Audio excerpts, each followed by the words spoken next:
We're working on some new stuff for 2020. I'm not about to say what it is. I'm working in silence this year. So I'll bring out all the surprise probably in January or February of 2020. I'll come with all the surprises. And so we're not going to do 4 days like we did this year. I reduce it to 2 days. So Friday's Juve and Saturday's Carnival with the street parade. So only 2 days we're going to give you in 2020. If you guys have any questions, let us know. Go to the website www.atlantacarnival.org. We have all the information there. If you want to play mass, go on the website, sign up with the mass bands. I know this year we're going to have some more mass bands. And the girls, they can tell you that everybody is in charge of team. This year everybody has to give accountability. So when anything happens, we have a team that everybody, like I said, have to give accountability. So Vanessa, can you tell the people what you do, how to reach you, and what you're looking forward to in 2020? Go on the website at Caribbeanlifetv.org, and you will find 2020 volunteer applications. We need as much volunteers. Come on out. It's not going to be boring. You're not just going to volunteer. You're going to have fun. You're going to eat. You're going to drink. So just come on out. Go on the website. Get the volunteer forms. My email is on the website. You can reach me. I can get in more details with you. Just come on out. Same thing with me. I'm the go-to person. If you guys need anything, you guys can reach out to me. Again, I'm the go-to person for the organization. Okay, and as I said before in my introduction, I am the vendors coordinator for Atlanta Caribbean Carnival 2020. I can be directly contacted at ACCBA Vendors, that is ACCBA vendors.org. If you need to contact me as well directly, you could call me. My phone number is always available. It's 404-528-7460. The spaces are limited. I already have vendors contacting me. As a matter of fact, we have one making a payment right now to make sure that she secures her spot. You do not want to be the person that came in at the end and did not get a spot, because you will be missing a lot. This is a great opportunity to showcase your craft, to showcase your food, your bakery supplies, if you do cakes, whatever. Contact me. It's 404-528-7460, and I will be glad to give you all the necessary information you need. Look, I'm Karen Douglas again. Don't wait around and say this is 2019 and then talk about 2020. Right. No, do it now. It will be booked. It will be booked out, so we're ready, we're waiting, and I'm available. Like she said, my phone number, public, 404-492-2010, or you can also go to the website. I'm looking to hear from you, and even you. And so to let you guys know, in 2020, I'm sorry. So we're practically ready for 2020. We have already done everything. Right now we're working on artists. If you know of anyone looking for exposure, have them reach out. We're taking exposure artists until the end of December. I know a lot of people get offended when we say exposure artists. The reason why we say exposure artists is people that everybody have to start from somewhere. Shaggy, Beanie, everybody started from somewhere. So we make our stage available for up and coming artists. So if you don't like me to say exposure, let me say up and coming artists. If you want to be on our main stage, we have 3 hours that we put aside for up and coming artists to perform. Now, everybody wants to make money. But like I said before, what we do, we provide you with passes into the festival village. If you're traveling from overseas, we give you hotel accommodation and we can give you per diem. But we have the artists on the main stage that are performing. So if you're looking to put your music out there, it doesn't matter what you do. Our stage is open to you, so you could come out and perform on the main stage. Also reach out to Marsha, she's the stage manager. I'm gonna find out how much time we have allotted for up and coming artists for 2020, but you have until the end of December. Don't call me again. Don't call me. Don't text me. Don't message me. Don't WhatsApp me. I want everybody to learn to follow the chain of command. And everyone here sitting has a role. So I want you to respect their position. Now, if it's something that they can't handle, they'll come to me. So if they tell you something, it's coming from me, so no need to come to me. So just follow the change of command because my plate is full. So I got a few questions for you. This is Lawrence with Caribbeanlifetv. What about the Carnival route? Has it changed? I know the audience is anticipating. I know last year's route was amazing. We wanted to know if it still remains the same. What changes have been made for 2020 Carnival? To be honest, I can't get into the changes. I have so much surprise in store, and I'm not ready to reveal it yet. But the changes are going to be so awesome. Okay. Yeah, I'm working in silence. No, and I respect that. I think that seeing how prepared you were last year, because I was at the press conference and I didn't get a chance to come to some of these meetings ahead of time. Right. But I like that you're an organized person, and it looked like you operate in the spirit of excellence. Thank you. And with that, the product that you deliver is always of excellence. So I wanted to ask about I know the route you can't talk about, but there were some challenges that you mentioned at the last press conference we had last year, and then some of the challenges that you had afterwards. But what I wanted to ask about is your process this year, working in conjunction with the city, getting all of those things worked out. I'm sure the audience want to know. They might need to know all the details, but at least they would want to know that some of the challenges that you faced last year has been corrected for 2020. And you don't have to elaborate, but just wanted to give you an opportunity to speak on that. Okay. Well, so for everyone out there, a lot of you thought that we didn't have Carnival. Carnival was awesome. The Saturday was great. Yes. The parade was great. The festival village was great. The challenge that we had was the Sunday. And I know a lot of you watched the news and they stated that we didn't have our permit. You guys have been doing Carnival for how many years now? That's no way possible. Right. Because the permit is 2 days. Yeah. So think about it. If we did Carnival on Saturday and there was no problem, why would the permit give us a problem on the Sunday? It doesn't make no sense. Yeah. The problem that we had was that they wanted cash payments. Yeah. And Sunday, there's no way I could get $4,800 out of a bank. Right. So we negotiated, and I went to take care of it. And by the time I went home to come back, I heard that they sent home the police officers. Wow. Before I got back. So that's what took place. Yeah. But prior to that, we had issues previously, and so I wanted to speak with the mayor. Yeah. To avoid the issues that we had this year. Nice. But I didn't get a chance to speak with her because she sent me to the police commissioner. Yes. And it was the police is where I had the problem with. Yes. So it wasn't rectified this year. But anyway, I had my meeting. The meeting was great. Yes. I asked if we had to use Atlanta PD, and we don't have to. Nice. We could use a public company. Yes. So that's good for us. So. Yeah. You guys don't worry about 2020. Y'all know I'm a fighter. When it comes to the Caribbean community, I go above and beyond because we all pay taxes. We live and work here in the city of Atlanta, and we must be treated equally. So I know a lot of people reach out to me because they saw me crying on TV. My crying is a crying of passion. I'm a very passionate person. So if I cry, it's because I'm passionate about what I do, and I want to preserve our culture. Because like I said to everyone, Carnival for us is not about going down the streets in some costumes. It means more to us. Than that. Because a lot of us have our families still living in the Caribbean.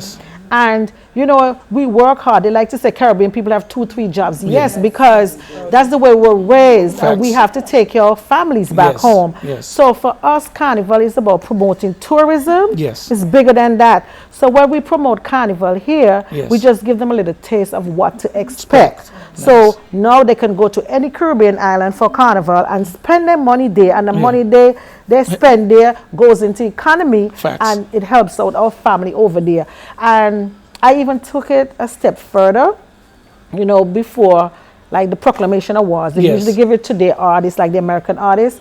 Now I make it a way that what I did, I celebrate a different island each year. Yes. So next year we're celebrating St. Vincent, and we're honoring Skinny Fabulous. Nice. And so with that, he'll get a proclamation award from the city of Atlanta. Nice. And you know, Caribbean people don't get that. And I made a pact with the governor. Yeah. And a lot of the artists got awards this year. Nice. And they told me that they'll work with me going forward. Yes. And so next year I'll get more awards for the artists. Yeah. So that's what I do. It's more than, like I Right. said, it's bigger to me Yeah, yeah. than us just going down the street in some costumes. You did touch on that earlier in the year. I think you was on Facebook and you was explaining, you know, yourself as a business person and understanding business and doing it at a level of excellence. And so, yeah, there's challenges sometimes. Yes, no matter what you do.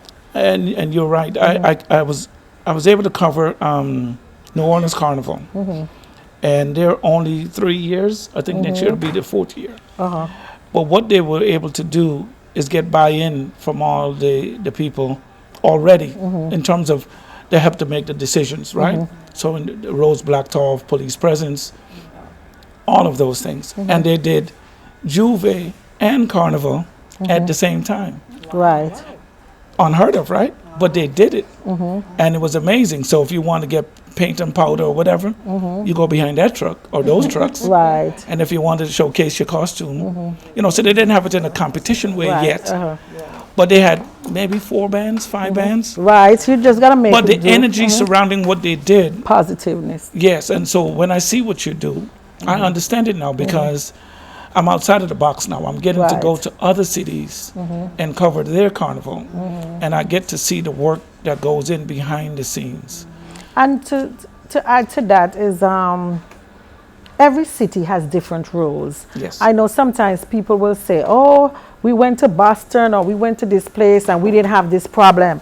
Boston is not Atlanta. Facts. Atlanta rules are totally different. You can't Facts. go to Miami, New York and Yes. say, well, New York did this. There's no Miami comparison. did this. There's no comparison because all the rules are totally different. So we have to honor the rules that the city of Atlanta give to us. Because I can't go and say, okay, the police said to do this, and then we do something different. We will never have a carnival. Facts. So we always have to follow the rules. And a lot of times, if you're not behind the scenes, you really don't know what happened. Because I would even share this with everybody. Y'all saw what happened this Sunday, but y'all even know what happened the Friday. Because the Friday, I had a fencing company. I want people to know, to get a feel of what, you know, I have to deal with behind the scenes, because people will talk and really don't know what's going on. So the Friday, I decided to give this new security company a chance. Yes. And so I said, okay, they're from the Caribbean. Let me give them a blight and put them. So the Friday, I'm running around doing stuff, getting stuff done. And then I got to the festival village at 5 o'clock and I'm like, where is the fence? And I'm like, why nobody called to tell me the fencing company is not here? And I'm going crazy now because I'm like, 5 o'clock in the afternoon, the fencing usually be up. Yes. Because this company told me they could do a fencing. So we paid them to do the fencing. So I'm calling him on the phone. I'm like, dude, where is the fence? And he's like, well, my truck broke down. And so I'm going to get the fence in the morning. I said, you got to be kidding. In the morning, these gates open at 10 o'clock. The fence needs to be up tonight. And then I'm like, okay, which company you got the fencing from? So he told me the company. And I'm like, that's the company we always use. Yeah. So he took our money to use the same company we always use. So I'm here thinking now, and I called the company and I said to them, the guy that was supposed to come there, he said the truck broke down. They said, yes, we spoke to him. We told him we close at 4. I'm here thinking, Lord, what are we going to do? Carnival with no fence. I invest all my money. Oh, my God. And that was the biggest headache. Wow. And so I called the fencing company and I said to them, tell you what, put the fencing outside, leave them there. I will find a truck to get the fencing and bring it to the grounds. First, they were a little bit hesitant because they had to leave. They don't want to leave their property outside. Okay. And I called Uncle, and my uncle jumped in my niece's car, and we drove. I tell her, I don't even know I drive, but I drive, go down that fencing place, and I sat there, and when I got there, I see all the fence outside, and I'm like, how are we going to take these fence? There's no way in this little car we could take this fence. And I had to think, and I'm there thinking, Lord, what are we going to do? Then the guy called me now and said he found a truck, and he's on his way to bring the truck to get the fencing, something, okay. He was like, you know what, don't panic, you could leave. I was going to leave now, and then something said, Pat, don't go. Uncle tell me, Pat, you know what, it's best we wait. So we wait. So when I was there, I saw 2 guys come, and they work for the company, and I said, wonder if I should talk to them. And I go to them and explain to them what happened, and they say, okay, they're going to call their boss and see what the boss says. So the boss tell them, okay, they could take the fence for me. Wow. So when the guy, you know, they come with a forklift and they're putting up all these fences, and I'm thinking, how the hell would we get this fence up? They wouldn't have no fence for Carnival. Right. So people don't, I'm just saying all the stuff that I went through that weekend. People don't understand. So by that Sunday.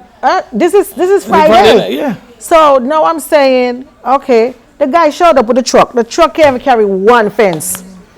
I said, look at this, Lord. Not even 1 fence the truck could carry now. I just look at him. He called him my name. I just totally ignore him. Yeah. And they pack up the stuff, and the guys then came and helped put up the fencing. And then I'm saying to them, okay, where's the green screen? They said he didn't order any. I said, what? So watch me now. Saturday morning is Carnival now. I driving down Home Depot, go look garbage bag so I could get volunteers to put garbage bag inside and all kind of stuff. So what I'm saying this to say that is a thing that we go through behind the scenes. And people don't know. Yeah. They like to talk, but they don't know the challenges that we face. Yeah. And I said, God, everything was going so good. Everything. We were having a great year. Yeah. I said, what could have gone wrong this Friday afternoon? So we made do. Some of the fence he didn't order enough fence. So some of the fence had little holes, and people were coming through, and people were selling stuff, and we lost so much money, but we ended up still having a good day this Saturday. Yeah, wow. And so despite what happened this Sunday, we did have a good day this Saturday. But I want people to know it doesn't make sense to judge, and it don't make sense to listen to other people. Yeah. Because people are going to say the worst about somebody, and then you're going to go on the bandwagon without knowing that person. Always good to know the individual before you judge them. Facts. So being behind the scenes is totally different from you being on the outside and looking it, because so many stuff that we go through. When I tell you Carnival, I run around like a chicken without a head.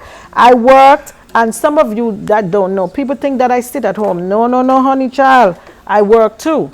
You know, there are times when I work too. I'm my own boss. So I work too. So it's like working and then having to go to Carnival and running all over the place. You have no life. But like I said, I do it to preserve our culture.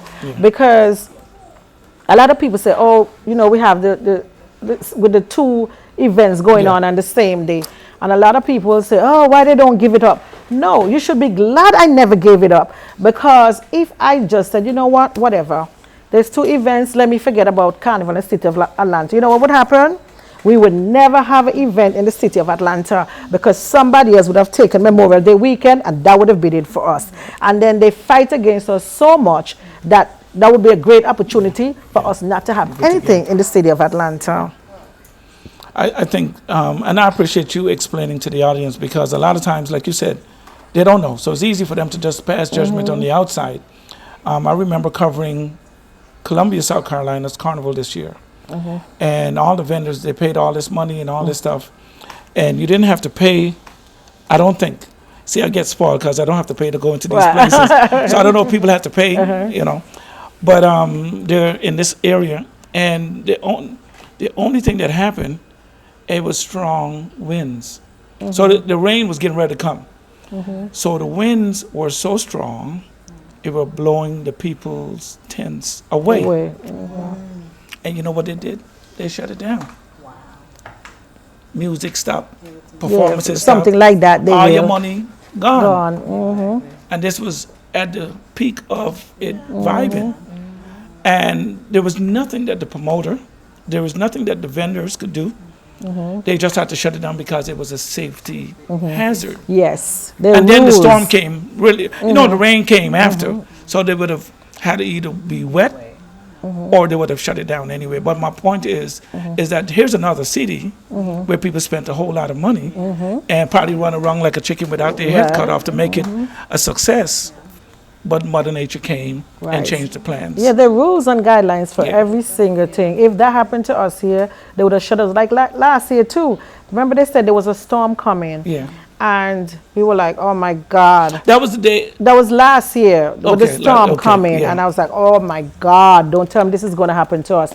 And I remember the Friday, they were like shutting down, and the police officer came to me and he was like, Pat, I don't think you can have this event. You need to shut it down. I said, dude, you know how much money I spent? You know how much artists coming in here? You know how much hotels booked out? You gonna give me back my money? And he was like, yeah, but you're not. Then what he did, he called Parks and Recreation to try to get them to stop our event. And I'm like, I am not stopping this event. And look, it turned out so beautiful. It just rained just a little bit. But if I had listened to that police officer, they would have shut down the entire carnival. These people really don't care about our money and what we spend. Here's another example. Your Kitty's Carnival. It was supposed to storm that day. Right, and he never did. Right? The Cabot shut theirs down. Yeah, and we didn't. We went through. And it was a beautiful day. Yeah, because we knew what we went through last year. And a lot of people out there on the outside looking in, everybody think Carnival have money. Oh my God, it's just like a promoter put on an event and they see the line could wrap from here to around that corner. Right. And they say, oh my God, that promoter made a killer. Yeah. But they're not business people because they're not thinking about the overhead costs. In business, you have to think about the overhead costs. You got to think about flights. You got to think about hotel. You got to think about per diem. You have to think about artist fees. You have to think about fencing. You have to think about police, security, first aid. So look, if I go on and on and on, and the amount of money you spend, you think several people wrapped around this corner could cover that overhead cost? No. Even with Atlanta Carnival, I invest my money. It's personal money used to do Atlanta Carnival. Yes, we had 2 sponsors this year. Yeah. And even though we had 2 sponsors, it couldn't cover half of what Carnival cost. It's a lot. And when we lose money, it's our personal money we're losing. And people don't realize that. They think we make money, we got Carnival. It's our money. It's an investment. You took it's an investment. I invest my money to Carnival and lose all the time. Yeah. So in wrapping up, I wanted you to, is there anything that you want the audience to know? Because, you know, you've been at it for a while and you've been, in my mind, successful at it because you've been consistent. What would you want? I think I like that you're bringing other artists and you're inviting people from other cities to come and be a part of it, because that's why I get invited to New Orleans, all expense paid, and South Carolina, because they want me to showcase what they're doing. Right.